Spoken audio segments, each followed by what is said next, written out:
Flight details and paper requirements on airport. जी हाँ दोस्तों, आज हम इसी टॉपिक पर बात करने जा रहे हैं कि आपको इंडिया से रोमेनिया या रोमेनिया से इंडिया जाते समय कौन सी फ़्लाइट मिल सकती हैं, कौन सी सही अफोर्डेबल फ्लाइट्स मिल सकती हैं और क्या क्या पेपर रिक्वायरमेंट है आपकी एयरपोर्ट पर एंट्री करने पर। तो फुल इन्फॉर्मेशन के लिए देखते रहिए इस वीडियो को एंड तक। सत श्री अकाल दोस्तों, मेरा नाम है हरजिंदर सिंह और स्वागत है आपका आपके अपने चैनल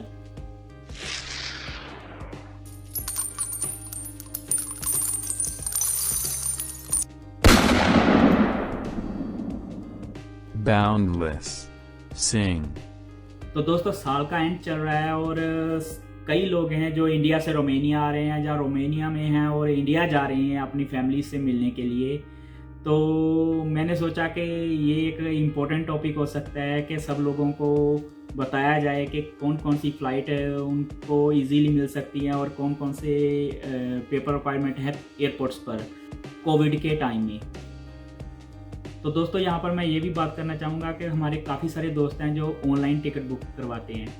तो उनके लिए मैं कहना चाहूँगा कि आप अगर टिकट बुक करवाना चाहते हैं तो मैं पर्सनली रिकमेंड करता हूँ जिस भी फ़्लाइट कंपनी में आपने टिकट बुक करवानी है उस फ्लाइट कंपनी की पर्सनल वेबसाइट पर, उस एयरलाइन की पर्सनल वेबसाइट पर जाएं, जहाँ फिर उसकी एंड्रॉयड या एप्पल ऐप पर जाकर आप टिकट बुक करवाएं। क्या होता है कि कई बार हमारे दोस्त जो हैं वो टिकट बुक करवाते हैं प्राइवेट वेबसाइट से या डीलिंग वेबसाइट से। तो वो क्या करती हैं, पहले सस्ती सी टिकट दिखा देती हैं उनको, बहुत सस्ती, जैसे 100 यूरो की टिकट दिखा देंगी रोमेनिया टू इंडिया, तो जहाँ इंडिया से रोमेनिया। तो आप उनके झांसे में आ जाते हैं, जल्दी से टिकट ले लेते हैं।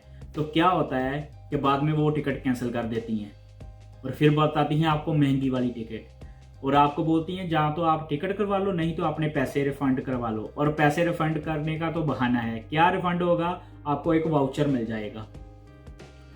वो वाउचर आप उन्हीं की वेबसाइट पर यूज़ कर सकते हैं और कहीं यूज़ नहीं कर सकते। तो आपके लिए वो बेसिकली कुछ भी काम का नहीं है। तो इन चीज़ों का ध्यान रखें। तो अब हम बात करते हैं कि रोमेनिया से इंडिया और इंडिया से रोमेनिया कौन सी एयरलाइंस जो है स्मूथली चल रही हैं। तो इनमें से सबसे टॉप पर जो आती हैं, सबसे बेस्ट वाली आती है, एक तो फ्लाई दुबई आती है, दूसरी आ जाती है कतर एयरवेज। ये दोनों जो कंपनीज हैं स्मूथली चल रही हैं और आप इजीली इनमें ट्रैवल कर सकते हैं। इसके अलावा अगर इनमें कोई आपको दिक्कत आ रही है किसी भी तरह की, या जहाँ कोई रूल चेंज होता है, जैसे अगर रोमेनिया से इंडिया जाते हैं आप फ्लाई दुबई में तो आपको कोई प्रॉब्लम नहीं है। बट इंडिया से अगर रोमेनिया आते हैं तो कई बार क्या होता है, जैसे पिछली बार हुआ था, वो आपसे एक 48 घंटे का वीज़ा मांगते हैं अगर आपने दुबई में एंटर करना है तो उस टाइम पर आपको कुछ प्रॉब्लम्स फेस करनी पड़ सकती हैं। तो इन चीज़ों का आप ध्यान रखकर चलें। अगर आप इंडिया से आ रहे हैं कि आपको पता करना पड़ेगा, अगर आप ऑनलाइन बुक करवा रहे हैं तो आपको एयरलाइन से बात करनी पड़ेगी, जहाँ फिर आप अगर किसी डीलिंग कंपनी से बुक करवा लें तो उनसे बात करनी पड़ेगी कि आपको वीज़ा की रिक्वायरमेंट है या नहीं है, क्योंकि ये रूल चेंज होते रहते हैं।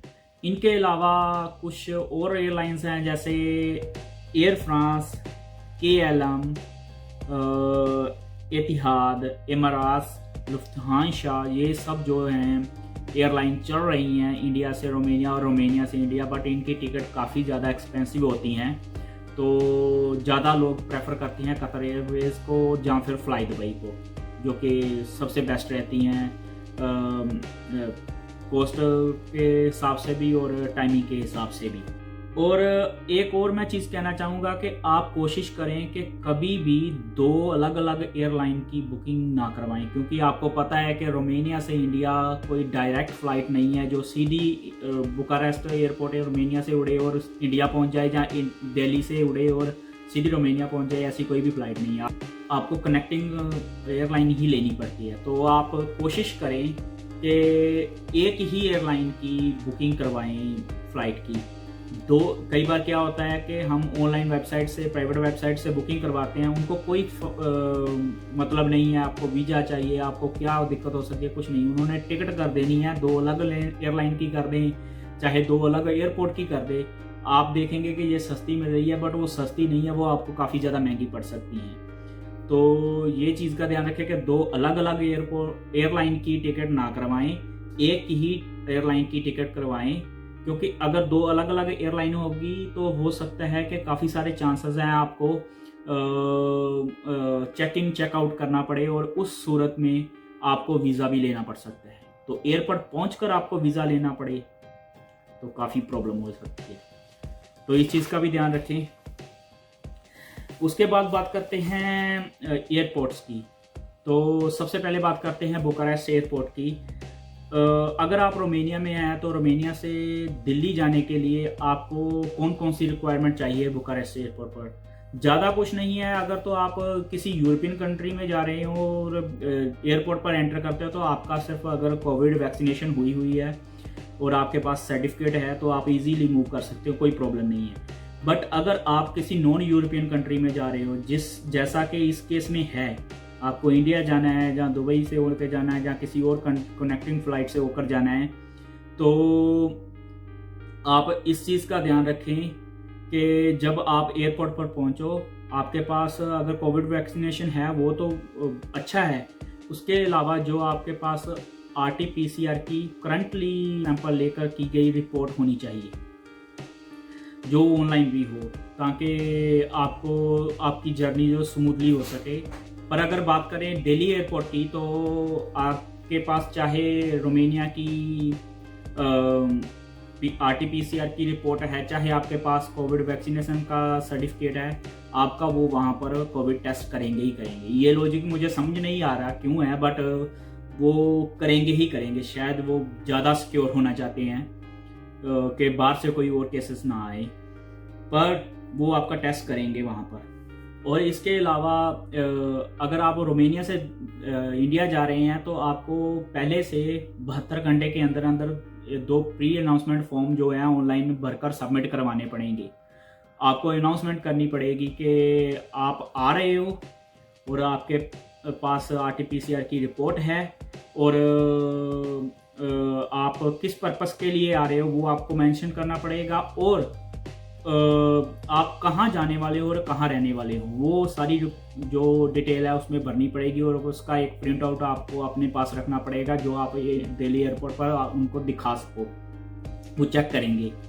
तो इस चीज़ का भी ध्यान रखें। अगर आप रोमेनिया से इंडिया जा रहे हो तो आपको प्री अनाउंसमेंट के पेपर बनने पड़ेंगे। आरोग्य सेतु जो इनकी वेबसाइट है उन पर जाकर आप वो फॉर्म्स भर सकते हैं, सबमिट करवा सकते हैं अपनी फाइल। और अगर आप इंडिया से रोमेनिया आ रहे हो तो चाहे आपके पास पहले से RT-PCR की रिपोर्ट है, चाहे आपके पास कोविड वैक्सीनेशन हुई है, सब कुछ होने के बावजूद भी वो दिल्ली एयरपोर्ट पर आपका टेस्ट करेंगे, फिर अंदर जाने देंगे। तो अगेन मैं कह रहा हूँ कि मुझे ये लॉजिक समझ नहीं आ रहे, बट चलो जो भी रिक्वायरमेंट हैं वो आपको फुलफिल करनी पड़ेगी कि आपको वहाँ पर जाकर दिल्ली एयरपोर्ट पर भी एक RT-PCR का टेस्ट होता है, उस टाइम पर कोविड टेस्ट होता है, तो वो आपको करवाना पड़ेगा। उसकी रिपोर्ट नेगेटिव आने पर आपको अंदर एंट्री मिलेगी बोर्डिंग के लिए। दिल्ली से रोमेनिया आने पर आपके पास जो पहली RT-PCR की रिपोर्ट है वही आप दिखाकर अंदर एंट्री कर सकते हो। यहाँ पर इतना ज़्यादा सिरदर्दी नहीं होती, आराम से स्मूथली आपका काम हो जाता है। पर यहाँ आने के लिए आपको कोई प्री अनाउंसमेंट तो नहीं करनी पड़ती, पर जब आप एयरपोर्ट पर आते हैं तो आपको एयरपोर्ट पर आकर वो फॉर्म होते हैं उनके जो भरने पड़ते हैं, जिसमें आपको डिटेल देनी पड़ती है कि आप कहाँ जाने वाले हो और आपका पर्पस क्या है, जस्ट फॉर इंफॉर्मेशन। ताकि कई बार क्या होता है कि अगर कोई ऐसी प्रॉब्लम आए तो वो आपको चेक भी कर सकते हैं आकर के वाकई आप वहाँ पर हो और अपना ध्यान रख, आपको कोई प्रॉब्लम तो नहीं है, सिम्टम तो नहीं है। इसके अलावा अगर कोई छोटे मोटे चेंजेस हो जाएं तो कुछ कहा नहीं जा सकता, क्योंकि ये पेंडेमिक का टाइम चल रहा है और कोविड का टाइम चल रहा है, तो कुछ ना कुछ चेंजेस वो करते ही रहते हैं टाइम टू टाइम। तो उन चीज़ों का आपको मौके पर पता चल जाएगा कि क्या चेंजेस हैं और क्या नहीं है। कोई इतने बड़े चेंजेस नहीं हो गए जिससे आपको कोई दिक्कत आए। तो जितनी भी ज़रूरी डिटेल्स थी एयरपोर्ट पास करने के लिए और फ्लाइट के रिगार्डिंग वो मैं आपसे शेयर कर चुका हूँ। कोई टॉपिक छूट गया हो तो आप मुझे कमेंट में लिखकर भेज सकते हैं, मैं आपका रिप्लाई ज़रूर करूँगा। तो दोस्तों आज के लिए सिर्फ इतना ही। अगर आपको वीडियो इन्फॉर्मेटिव लगी है तो प्लीज़ वीडियो को लाइक कीजिए, शेयर कीजिए अपने दोस्तों के साथ। चैनल की सपोर्ट के लिए चैनल को सब्सक्राइब कीजिए और बेल आइकन का बटन दबाना मत भूलिए, ताकि मेरी लेटेस्ट वीडियो के नोटिफिकेशन सदा ही आपको मिलते रहें। तो चलिए दोस्तों, मिलते हैं किसी नई वीडियो में नए कंटेंट के साथ। तब तक के लिए सत श्री अकाल।